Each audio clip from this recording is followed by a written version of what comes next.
Why is it that God comes to Abraham and tells him to take his son up to Mount Moriah and to offer sacrifice? Christ is the seed that was conceived at the foundation of the world. Sarah's birth of Isaac is a picture of Christ rising from the dead at the foundation of the world. Hebrews 11:11 locks that in by using that word foundation. And Isaac's birth is akin to the resurrection. So we can see that based on the deadness of Sarah's womb, the fact that the Bible speaks of the womb of hell, the fact that Psalm 139, God uses the womb in the lower parts of the earth to speak of forming a child. We can see how all that fits and relates. But then we wonder, why is it later in the life of Abraham, Isaac, and Sarah, why is it that God comes to Abraham and tells him to take his son, his only begotten son, up to Mount Moriah and to offer sacrifice? You see, if the birth of Isaac relates to the resurrection of Christ at the foundation of the world, there's already death and resurrection. Now it's a second time. It's a second occasion. And if we turn to Genesis 22, the first couple of verses, it says, "And it came to pass after these things that God did tempt Abraham, and said unto him, Abraham, and he said, Behold, here am I. And he said, Take now thy son, thine only son Isaac." And Jesus came into the world, God's only begotten son, already declared the son as the Lord brought the first begotten into the world. And so here God is emphasizing that Isaac is already Abraham's only son. "Take now thy son, thine only son Isaac, whom thou lovest, and get thee into the land of Moriah, and offer him there for a burnt offering upon one of the mountains which I tell thee of." And then Abraham began to question God and argue with God. And, this doesn't make any sense, God. It's illogical.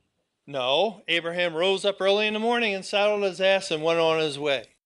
Obedience. Obedience, as the characteristic of the child of God, has an ongoing desire to do the will of God. We don't dispute and argue with God. But Abraham takes his son to Mount Moriah. And then he lays him on an altar that he built, and he has the fire and the wood, and he stretches his hand with the knife. Does he kill Isaac? He doesn't. He doesn't. But for all intents and purposes, he did, right? It was really a demonstration of killing Isaac, wasn't it? He didn't actually kill Isaac. He raised the knife, and he was about to kill Isaac, but God stopped him because he showed him a lamb caught in the thicket, and you can offer that instead.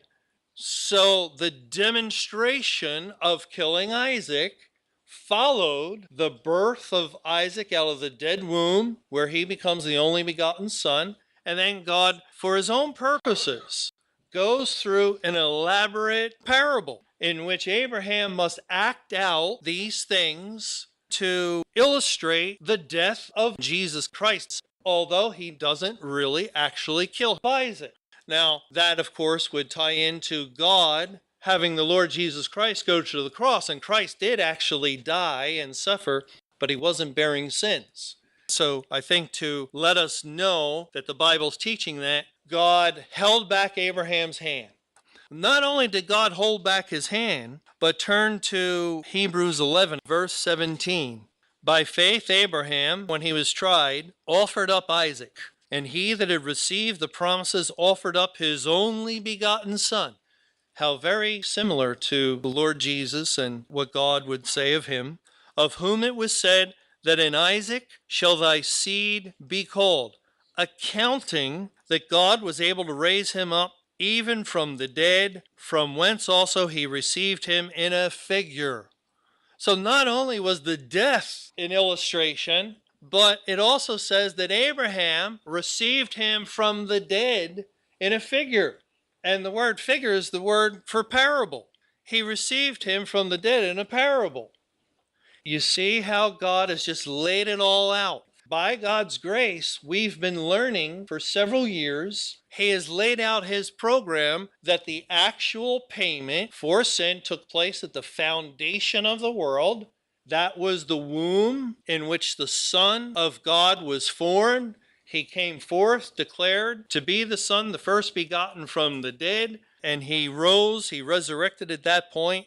And then later he entered into history and made manifest all the things that he did on the pages of the Gospels. He showed forth, he demonstrated, he illustrated exactly as Isaac illustrated the death, and as there was also a reception in a figure of the resurrection of the Lord Jesus Christ.